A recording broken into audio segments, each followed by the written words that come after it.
Le vent salé de la Méditerranée fouettait le visage de Clémence comme une gifle divine, tandis qu'elle serrait dans sa main un billet froissé pour Madrid, la ville qui avait volé sa sœur. Sa moitié. Son ombre. Tu n'es qu'un fantôme dans mon éclat, avait murmuré Mélanie la veille. Ses lèvres peintes en rouge sang effleurant l'oreille de Clémence dans l'ombre d'un café enfumé de Barcelone, avant de s'évanouir dans la nuit comme une étoile filante trop arrogante pour s'attarder. Et maintenant, debout sur le quai de la gare de Sens, Clémence sentait son cœur se briser en un millier d'éclats de verre colorés, chacun portant le poids d'un secret partagé dans l'enfance, d'un baiser volé sous les orangers de Valence, d'une promesse piétinée par les projecteurs impitoyables. C'était il y a 28 ans, dans une petite maison aux volets bleus accrochés aux falaises de la Costa Brava, que leur mère, une Française exilée nommée Isabelle, avait donné naissance à deux miracles, Mélanie et Clémence, identiques comme les reflets d'un miroir brisé.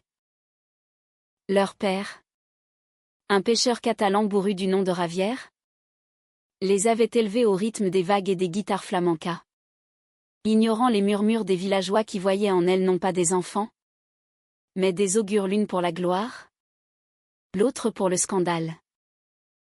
Dès l'enfance, la dualité s'était imposée, Mélanie, avec son rire cristallin et ses yeux qui captaient la lumière comme des prismes, dansait sur les tables des fêtes locales, tandis que Clémence, plus silencieuse, plus introspective, collectionnait les coquillages et dessinait des cartes stellaires dans le sable, rêvant d'un monde où l'amour ne connaissait pas de chaîne. À 12 ans, tout bascula. Lors d'une kermesse d'été à Lloret de Mar, Mélanie grimpa sur une estrade improvisée pour chanter une chanson apprise à l'école, une ballade française sur l'amour perdu. Les yeux clos, la voix tremblante d'une maturité précoce. Le silence qui suivit fut rompu par des applaudissements frénétiques. Un producteur de passage, en quête de talent pour une émission télévisée à Barcelone, la repéra. Tu es une étoile, petite, lui dit-il en glissant sa carte dans la poche de son tablier. Clémence, cachée derrière un pilier, sentit un pincement au ventre, non pas de jalousie, mais d'un pressentiment funeste, comme si le destin avait déjà tracé une ligne invisible entre elles. Les années lycée à Girona furent un tourbillon. Mélanie, propulsée dans le monde du spectacle, enchaînait les castings, les cours de danse et les shootings photos, son visage juvénile ornant déjà les magazines locaux. Clémence, quant à elle, excellait en littérature et en arts plastiques, mais son secret grandissait en elle comme une marée montante. À 16 ans, lors d'un voyage scolaire à Madrid, elle embrassa pour la première fois une fille, Sofia, une Andalouse aux cheveux noirs comme la nuit, aux lèvres goûtant le jasmin et le danger. Ce baiser, volé dans les jardins du Retiro sous un saule pleureur, fut un éclair. Clémence comprit que son cœur battait pour les courbes féminines, pour les regards qui promettaient l'infini sans les mensonges des garçons maladroits du village. Mais le retour à la maison fut un cauchemar. Ravière, imprégné des préjugés machistes de son Andalousie natale, surprit un appel téléphonique de Sofia. C'est une abomination, rugit-il, son visage rougi par le vin et la rage, en jetant Clémence dehors sous une averse torrentielle. Isabelle, les larmes aux yeux, murmura des excuses en français, invoquant les fantômes de sa propre jeunesse à Paris, où l'amour libre avait été un luxe pour d'autres. Mélanie, de passage entre deux auditions, assista à la scène depuis l'escalier, son cœur déchiré. Je t'aime, Clémence, mais on ne peut pas tout risquer, lui souffla-t-elle plus tard, dans la chambre qu'elle partageait autrefois, en la serrant contre elle avec une tendresse qui frôlait l'interdit. Ce soir-là, Clémence sortit du placard non pas avec fierté, mais avec la résignation d'une naufragée. Mélanie. Elle s'envola. À 18 ans, elle décrocha un rôle dans une telenovela à succès diffusée sur toute la péninsule, Sombra del Deseo, où elle incarnait une héritière passionnée, amoureuse d'un torero maudit. Les tabloïds la surnommèrent la Belle de la Costa, et ses affiches envahirent les kiosques de Séville à Bilbao. Clémence, bannie de la maison familiale, s'installa à Barcelone dans un appartement exigu du quartier gothique, survivant grâce à des jobs de serveuse et des illustrations freelance pour des magazines alternatifs. Sofia devint son encre, une relation fiévreuse, faite de nuits blanches à discuter de poésie de Lorca et de matinées paresseuses dans des cafés enfumés, où leurs mains s'entremêlaient sous la table comme des racines secrètes. Pourtant, la jalousie n'était pas absente. Mélanie, malgré sa gloire naissante, appelait Clémence chaque semaine, sa voix un mélange de triomphe et de solitude. Viens me voir sur le plateau, sœurette. Imagine-nous comme au bon vieux temps, dansant sous les étoiles. Clémence y allait parfois, se fondant dans la foule des extras, observant Mélanie sous les spots, une déesse intouchable, entourée d'admirateurs au sourire carnassier. Une nuit, après une première à Madrid, Mélanie l'entraîna dans une after-party somptueuse au Palacio Real. L'alcool coulait comme le Guadalquivir, et dans un recoin sombre du jardin, entouré de roses épanouies, leurs lèvres se frôlèrent à nouveau un instant de folie. Un écho de leur enfance fusionnelle. C'est notre secret, murmura Mélanie, les yeux brillants de larmes contenues. Clémence, le cœur battant, acquiesça. Mais au fond d'elle, une graine de doute germait. Le conflit éclata 2 ans plus tard, en 2023, lors d'un scandale qui ébranla les fondations de leur monde. Clémence, désormais militante pour les droits LGBTQ+ au sein d'une association barcelonaise, organisa une manifestation contre une loi conservatrice menaçant les unions homosexuelles. Sofia, enceinte d'un enfant conçu par insémination, était à ses côtés, le ventre arrondi sous un t-shirt floqué Amor sin frontra. Les médias, affamés, flairèrent le lien familial. La jumelle rebelle de la star nationale dénonce l'hypocrisie, titra El País. Mélanie, en pleine promotion de son premier film international, une romance tournée à Cannes, ironie du sort, fut bombardée de questions. Dans une interview télévisée, les yeux rivés sur l'objectif, elle lâcha « Ma sœur et ma famille. Mais ses choix sont les siens. Je respecte tout le monde. Mais la célébrité exige des sacrifices. » Ce fut la trahison. Clémence, visionnant l'émission dans son appartement, sentit le monde s'effondrer. Des sacrifices?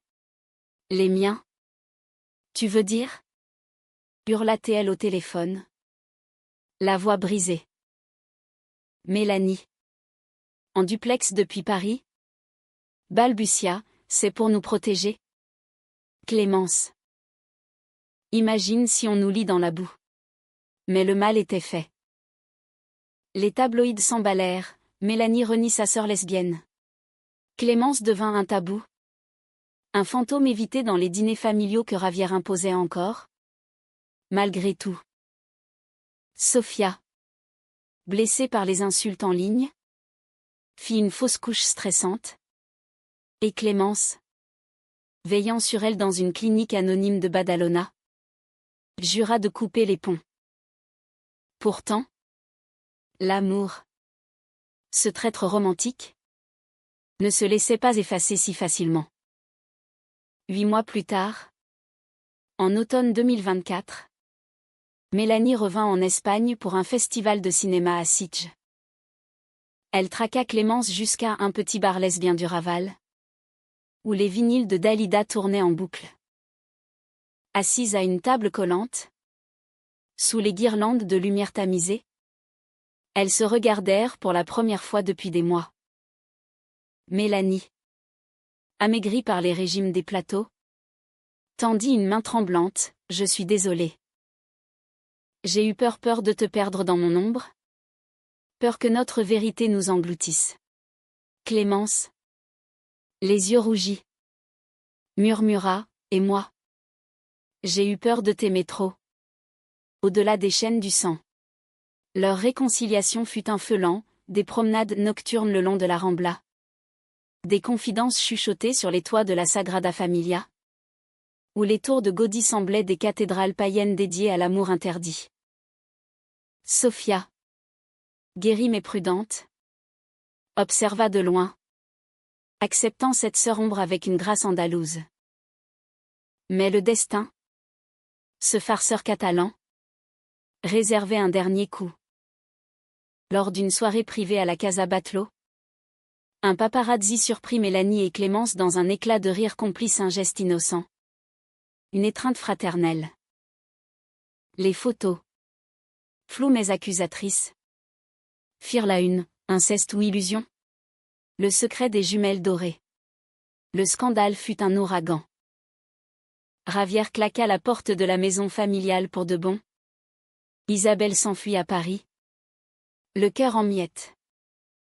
Mélanie, annulée par Hollywood, se réfugia dans une villa isolée près de Cadaqués, où Dali avait jadis peint ses rêves surréalistes. Clémence la rejoignit, non par pitié, mais par cette force magnétique qui les liait depuis le ventre maternel. Là, sous les pins parasols et les falaises battues par les vagues, elles affrontèrent la tempête. « Nous ne sommes pas un tabou, » déclara Clémence un soir, alors que le soleil se noyait dans la mer.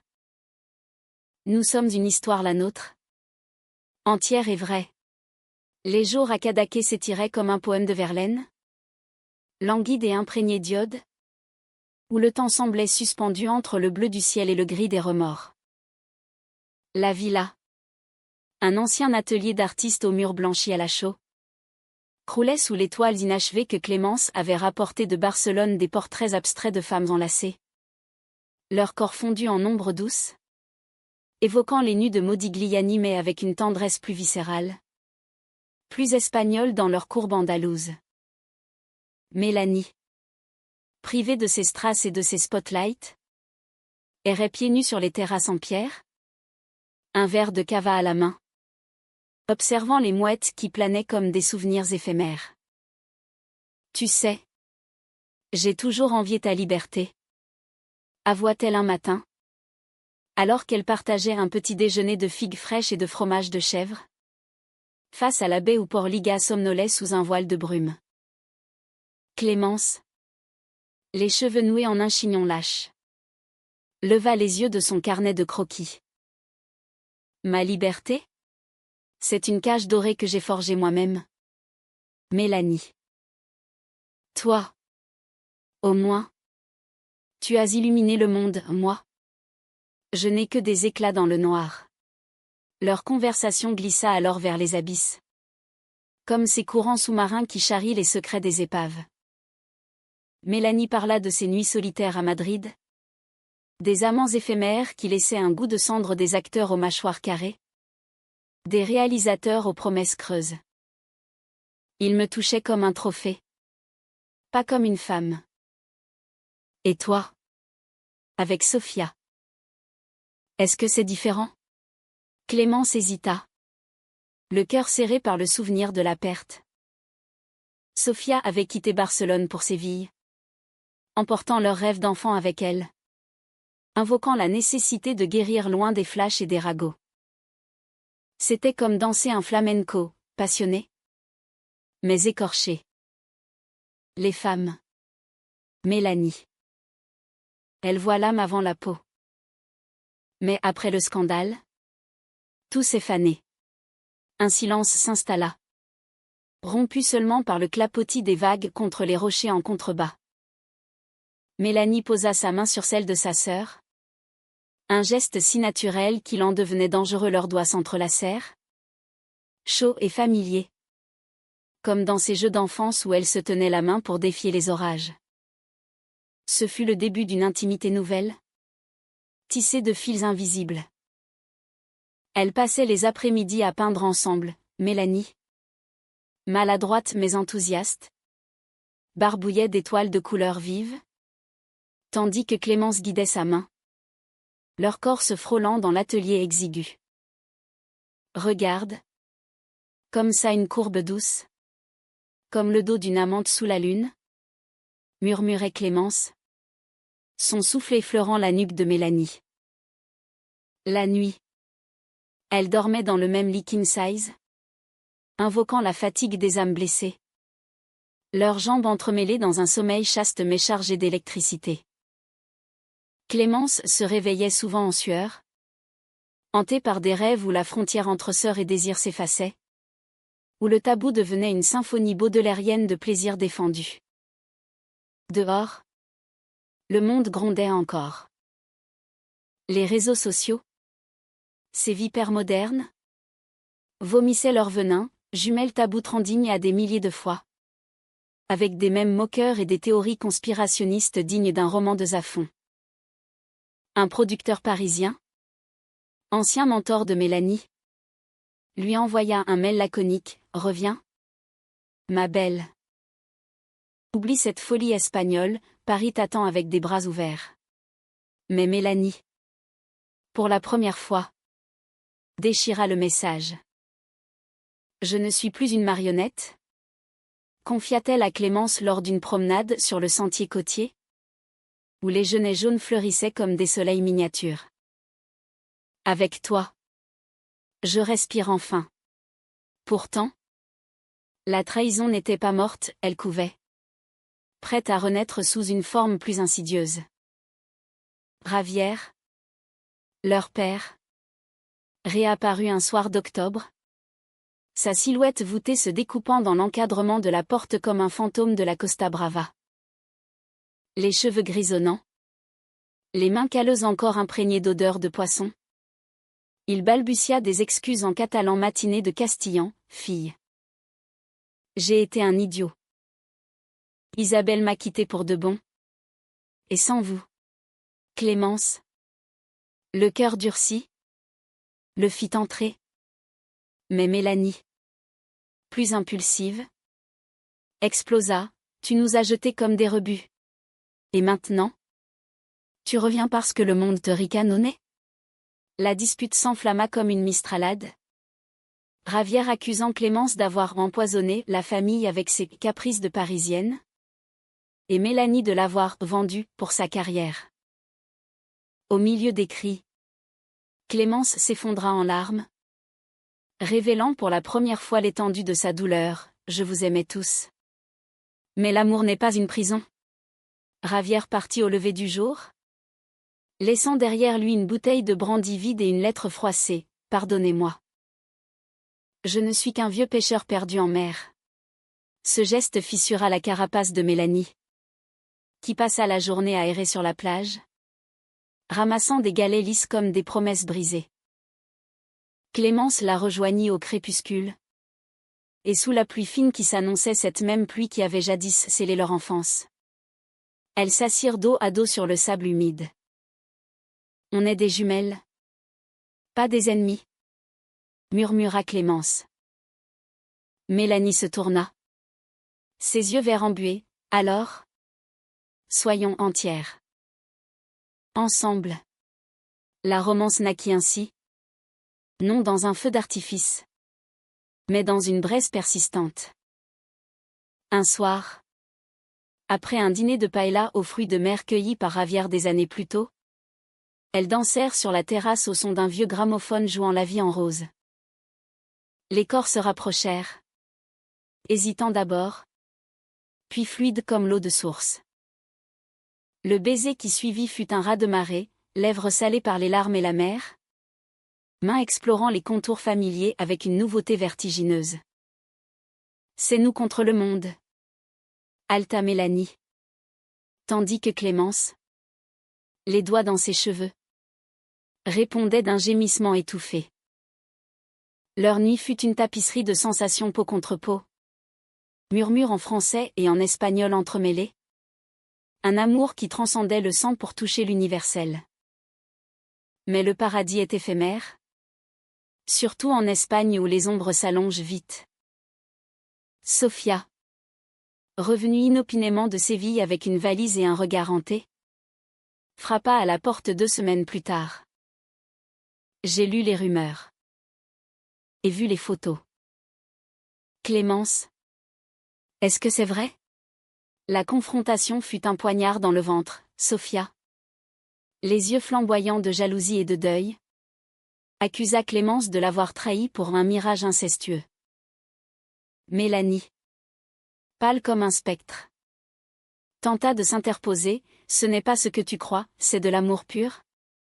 Sans étiquette. Mais Sofia, blessée dans sa chair et son âme, gifla Clémence non pas fort, mais avec la précision d'une lame avant de s'enfuir dans la nuit, laissant derrière elle un parfum de jasmin fané. Le chaos survint peu après, lors d'une interview surprise accordée à une journaliste française infiltrée, venue de Paris sous couvert d'un reportage sur Dali. Assises dans le salon aux meubles dépareillés, Mélanie et Clémence, encore imprégnées de leur idylle naissante, se laissèrent aller à des confidences trop intimes. Notre lien est au-delà des mots. Une fusion d'âmes, dit Mélanie. La main de Clémence dans la sienne.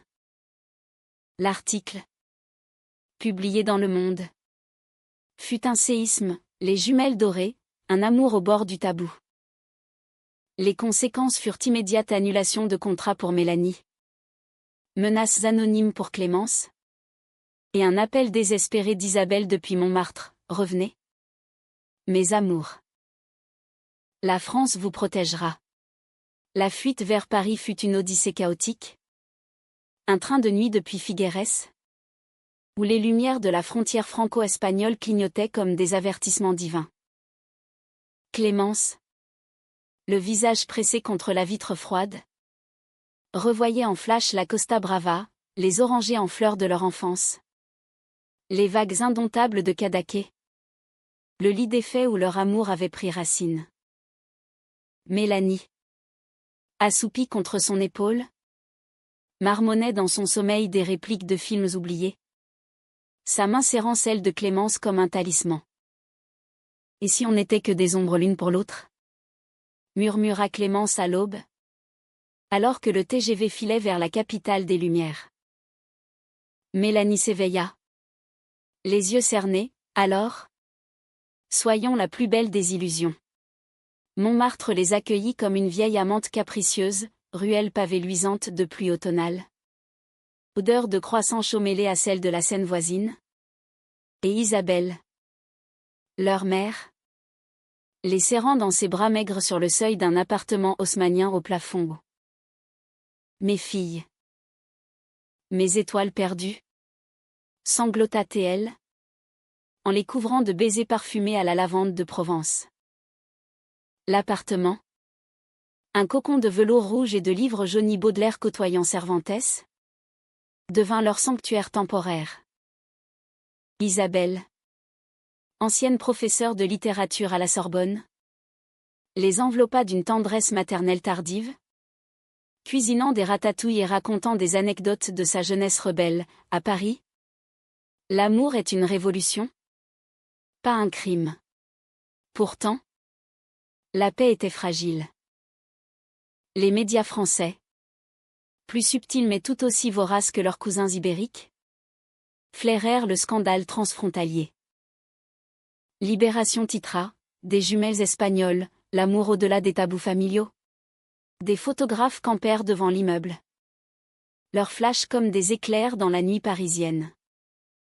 Mélanie, recluse, noya son anxiété dans des carnets de notes, esquissant des scénarios où elle et Clémence étaient des héroïnes de cocteau androgynes. Éternelles. Libre. Clémence, plus combative, contacta une avocate militante, une lesbienne aux cheveux courts nommée Élodie, qui promit: on va transformer votre histoire en manifeste. Pas de victimes ici. Seulement des voix.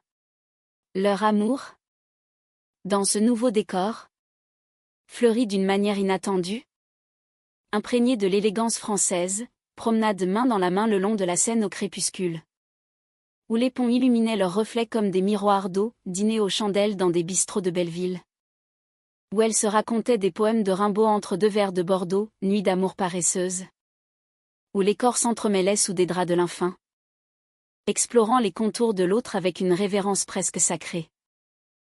Tu es ma muse, ma mère, ma folie, chuchotait Mélanie, ses lèvres traçant des constellations sur la peau de Clémence. Celle-ci, les yeux clos, répondait: et toi? Mon feu d'artifice. Ma tempête en robe de soie. Mais le conflit ressurgit sous la forme d'une trahison plus profonde, plus intime. Élodie, l'avocate, devint une ombre bienveillante, trop bienveillante. Lors d'une réunion stratégique dans un café du Marais, elle posa une main sur l'épaule de Clémence, son regard noisette prolongeant un instant de trop. Tu es si forte, Clémence. Laisse-moi t'aider à porter ce poids. Mélanie, observant depuis la table voisine, sentit une jalousie acide lui tordre les entrailles, non pas celle d'une sœur, mais d'une amante. Le soir venu, dans l'appartement, l'orage éclata, elle te dévore des yeux. Et toi? Tu souris comme si j'étais invisible, hurla Mélanie, jetant un coussin contre le mur tapissé de livres. Clémence, blessée, riposta: c'est toi qui as fui à Cadaqués. Toi qui as laissé Sophia me briser. Élodie est une amie, pas une rivale dans ton drame personnel. La dispute les laissa exsangues, dormant dos à dos pour la première fois depuis des mois. Le lendemain, Isabelle, sentant la fracture, organisa une sortie au Louvre, un pèlerinage forcé vers la victoire de Samothrace, cette déesse ailée qui symbolisait, pour elle, la liberté conquise. Debout devant la statue, le vent des climatiseurs caressant leur visage, elle murmura: l'amour vrai n'est pas possession. Mes filles, c'est un vol en tandem, même quand les vents contraires vous séparent. Clémence, émue, serra la main de Mélanie, pardon accordé dans un regard, scellé par un baiser furtif sous les yeux impassibles de la Vénus de Milo. Pourtant, le destin, ce metteur en scène cruel, réservait un coup bas. Ravière, rongée par le remords, succomba à une crise cardiaque dans son village de la Costa Brava, seule avec ses filets et ses regrets. La nouvelle arriva par un appel d'un cousin distant: il t'a laissé une lettre. Clémence. Pour vous deux. La missive, rédigée d'une main tremblante, était un mea culpa déchirant: j'ai péché par peur, par ignorance. Mais sachez que je vous ai aimé. À ma façon maladroite. Vivez librement. Mes jumelles. La mère pardonne tout. Les funérailles. Un enterrement discret sous les cyprès de l'Auray. Réunir un dernier fragment de famille, Isabelle pleurant en silence. Mélanie jetant une rose dans la tombe. Clémence lisant un poème de Garcia Lorca sur l'amour maudit. De retour à Paris, ce deuil catalysa leur union. Elles décidèrent de contre-attaquer. Mélanie écrivit un scénario autobiographique. Jumelles de l'ombre. Une histoire d'amour sororal teintée d'érotisme platonique. À soumettre à Cannes. Clémence, inspirée, illustra le pitch avec des aquarelles évocatrices des silhouettes enlacées contre des fonds de mer espagnols. Des cœurs brisés recomposés en mosaïques azuléjo. Élodie. Mise au parfum. Devint une alliée loyale. Organisant une conférence de presse où Clémence déclara « Notre histoire n'est pas un scandale, mais un hymne à l'authenticité. Les tabous sont des chaînes, brisons-les. » Le succès fut fulgurant. Le scénario de Mélanie remporta un prix au Festival de Clermont-Ferrand, ouvrant des portes à des producteurs progressistes. Clémence exposa ses illustrations dans une galerie du Marais, attirant une foule cosmopolite des lesbiennes parisiennes aux expatriés espagnols en quête de racines. Sofia, apprenant la nouvelle via Instagram, envoya un message laconique « Félicitations. Peut-être un jour, on se recroisera sans armes. » Leur amour, affiné par les épreuves, devint un phare, discret, mais inextinguible. Pourtant, au cœur de cette renaissance, une ombre persistait. Lors d'une avant-première privée à la Cinémathèque, un admirateur anonyme glissa à Mélanie une enveloppe scellée, des photos volées de Cadaqués, floues mais accablantes, montrant plus que des étreintes fraternelles. Le vrai tabou commence maintenant, notait la carte jointe, signée d'un pseudonyme, l'ombre de Valence. La peur revint, froide comme un mistral d'hiver. L'enveloppe empoisonnée propulsa Mélanie et Clémence dans une spirale de paranoïa, transformant leur cocon parisien en forteresse assiégée. Les nuits devinrent des veilles anxieuses, les rideaux tirés sur les lumières de la tour Eiffel qui scintillaient comme des yeux accusateurs. Qui pourrait savoir? Sofia? Ravière d'outre-tombe? Spéculait Clémence, fouillant les recoins de l'appartement à la recherche d'un mouchard invisible. Mélanie, plus pragmatique, contacta Élodie, « Protégez-nous. C'est plus qu'une menace, c'est une arme. » L'avocate, avec son efficacité de femme d'acier, engagea un détective privé, un breton taciturne nommé Lucas, qui traqua l'expéditeur jusqu'à un cybercafé anonyme de Barcelone. La révélation fut un coup de tonnerre, l'auteur des photos n'était autre que Ramon, un ex-assistant de plateau de Mélanie, un Catalan aigri viré pour harcèlement lors du tournage de Sombra del Deseo. Vengeur. Il avait stalké les jumelles pendant des mois, vendant ses preuves à un tabloïd underground. Il voulait de l'argent, pas du scandale, rapporta Lucas lors d'une réunion tendue au Café de Flore, où les serveurs en tablier blanc servaient des croissants comme si le monde n'était pas en train de s'effondrer. Élodie, les lèvres pincées, ajouta, on le fait taire légalement. Mais préparez-vous, les photos pourraient fuiter. Le dilemme moral déchira les sœurs. Devaient-elles nier? Fuir? Ou embrasser la vérité dans toute sa nudité? Assises sur un banc du jardin des Tuileries, sous les marronniers dénudés par l'hiver naissant, elles pesèrent les âmes. Si on avoue, on perd tout, la famille, les amis, peut-être même nous-mêmes, murmura Mélanie, sa voix un fil de soie tendu à rompre. Clémence, caressant une feuille morte entre ses doigts, répondit, où on gagne l'essentiel, une vie sans mensonge. Notre amour n'est pas un crime, c'est une poésie vivante. À la manière de Proust complexe, intemporelle. Le vent froid de la Seine porta leurs mots comme une prière. Et dans un consensus silencieux, elles choisirent la lumière. La conférence de presse, orchestrée par Élodie dans une salle lambrissée de la Maison de la Poésie, fut un acte de courage shakespearien. Devant une forêt de micros et de caméras, Clémence prit la parole en premier. Sa voix ferme malgré le tremblement des mains, nous sommes nées jumelles. Mais nous avons grandi en amantes d'abord de l'ombre, puis de la chair. Notre histoire défie les tabous non par provocation, mais par humanité. L'amour, Quel qu'il soit. Mérite d'être chanté. Pas condamné. Mélanie. Les larmes coulant librement. Ajouta, j'ai été une star pour fuir, aujourd'hui. Je suis une femme pour aimer. Pardonnez-nous nos vérités. Ou haïssez-les. Mais ne les ignorez pas. Le monde explosa en un kaléidoscope de réactions, soutien enflammé des communautés LGBTQ+ mondiales. Avec des hashtags comme jumelles libres inondant Twitter, condamnation puritaine de groupes conservateurs espagnols.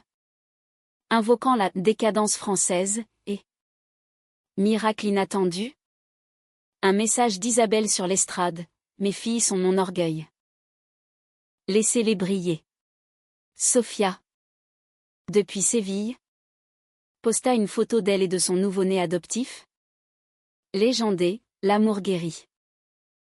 Bravo. Clémence. Même Ramon. Confronté aux preuves. S'effondra en excuses publiques. Finançant une association pour les victimes de harcèlement. Le aftermath fut une renaissance douce amère. Jumelles de l'ombre fut produit par un studio indépendant berlinois. Avec Mélanie dans le rôle principal et Clémence au décor, un film présenté à Cannes en mai 2025. Où les applaudissements durèrent 10 minutes. Et où Isabelle, radieuse dans une robe vintage, posa avec elle sur le tapis rouge. Clémence rencontra une nouvelle muse. Une peintre québécoise nommée Léa. Lors d'une expo à la Biennale de Venise, leur flirt naissant, léger comme une brise méditerranéenne, offrit à Clémence un horizon sans chaîne. Mélanie, libérée de son armure de star, se lança dans le théâtre expérimental à l'Odéon, incarnant des rôles queer qui laissaient le public muet d'émotion. Des années plus tard, en 2030, elles retournèrent à la Costa Brava pour un pèlerinage. Assises sur la même plage où la pluie les avait unies autrefois. Désormais quadragénaire, Mélanie avec des rides d'expression autour des yeux. Clémence arborant une mèche grise fière. Elles burent à la santé des fantômes. On a survécu au tabou. Rit Mélanie. Levant son verre de sangria. Clémence, les yeux vers l'horizon, répondit, non. On l'a transcendé. L'amour n'est pas une fin, c'est un éternel recommencement. Et ainsi, dans le murmure des vagues, leur histoire s'inscrivit dans le sable du temps, non comme un scandale, mais comme un roman humain, romantique et profondément français dans son élégance blessée. Sa quête infinie de vérité.